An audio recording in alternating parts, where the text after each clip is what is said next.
Thank you, Madam Speaker. It's a privilege to stand today on behalf of ACT and support the Plain Language Act repeal bill. I actually remember when this bill was put up as a bill, and I actually thought it was satire when I first saw what the bill was trying to achieve, and this can't be for real here. We're creating a whole new layer of public servant bureaucracy to achieve asking officials and asking people working for us to write in language that everybody can understand, and to appoint officers, plain language officers, to oversee that people are writing in plain language. I mean, Camilla Bellich is right. We are a government that wants to focus on things that matter. And we are a government that is looking at how our public service works and making sure that it is efficient and making sure that we are getting value for money and making sure that we are focusing on the people that we're trying to serve, and having plain language officers sitting around making sure that someone is writing in plain language is not efficient. It's not an efficient way to be using taxpayers' money, in my opinion. So I am really glad to see the repeal of this bill so we can get back to focusing on what is important to New Zealanders, that our public service is actually there working for them. I mean, when I first became a minister, I do understand. Sometimes you get documents across your desk and you're looking at all these acronyms and words you may not understand, and you do have to have a word with them and say, hey, could you please bring this back to me in a language I can understand? And that's pretty simple.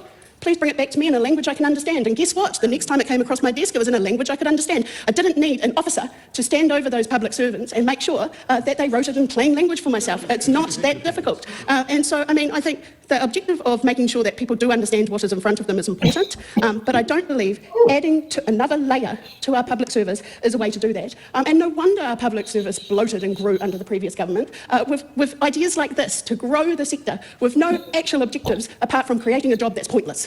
Quite frankly. And so we're making sure that we're not going to do that anymore, and we're going to save that money, and we're going to reinvest it back into the people that we serve, which is the public who wanted us to make sure that our public service is efficient and spending their money well, and that's what we're doing. So I commend this bill to the House.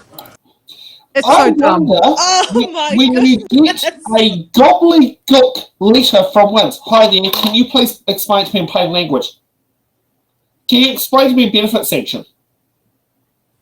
We teasing you because you didn't turn up to the seminar. Now, we don't tell you about the seminar in advance, but we're sectioning you anyway because you didn't turn up.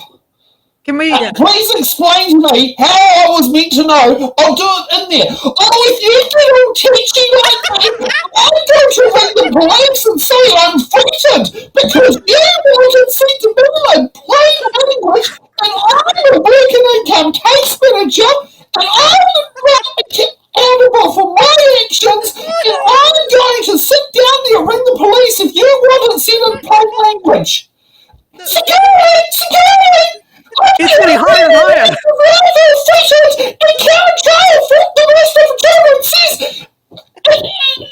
too much of a bureaucratic nightmare to explain things simply to my clients. The thing is, I think what Karen's saying is that the public and the taxpayer doesn't want you to help them, doesn't want you to make things easier for them. And I'm really proud of them for saying it, because I've been thinking about that in my heart for a long time.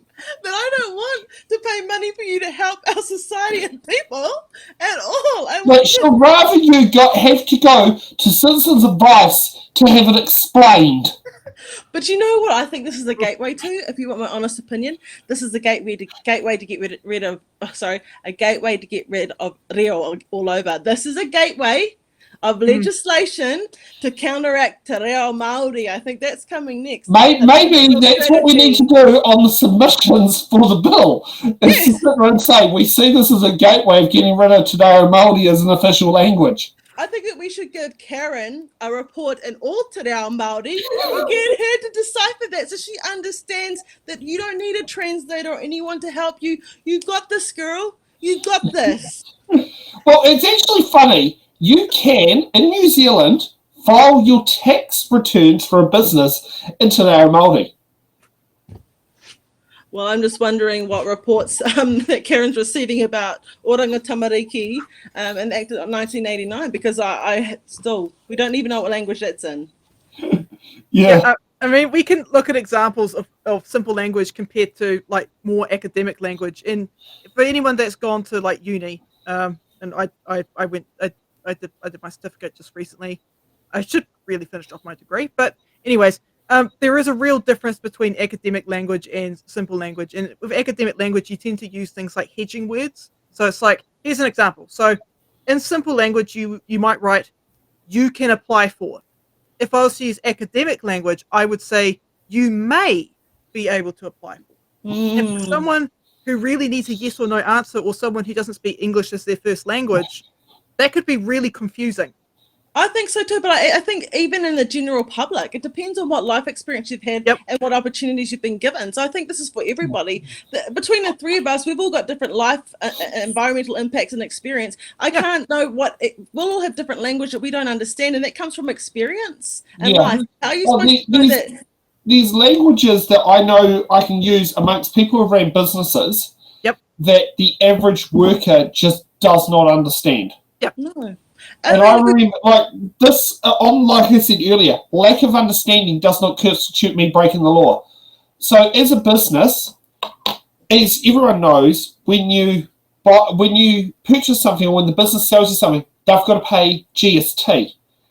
But every business who purchases goods and services to sell, they get to claim back the GST on that purchase. I've heard some people say, I'm breaking the law because I'm claiming back the GST, because they didn't understand that as part of GST, you pay GST on your sales and sales of the business, but you claim back on the purchases of the business. So say put it this way.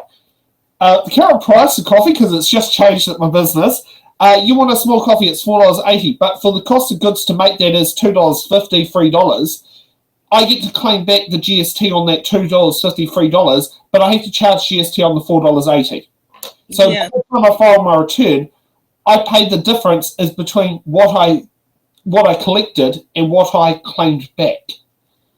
And to me, it's just ludicrous or like crazy that you wouldn't want people to understand. Like, what is it that you're doing that you don't want people to understand? That's what's making it sound real dangerous to me. And again, I think this is a gateway to, cool, we've done that, Bill. Let's put in te reo in there too, and let's try and do that all over again.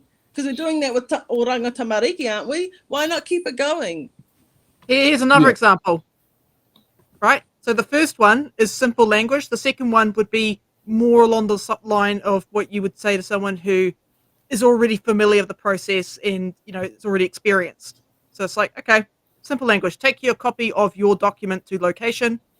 To a more experienced person who's familiar with the process, you might just say, just provide supporting documents. Yeah.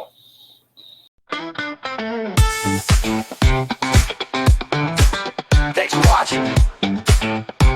Make sure you're subscribed to our Facebook, YouTube, Twitch, Instagram, TikTok, News Guide, the Order Paper Podcast. YouTube, Twitch, Instagram.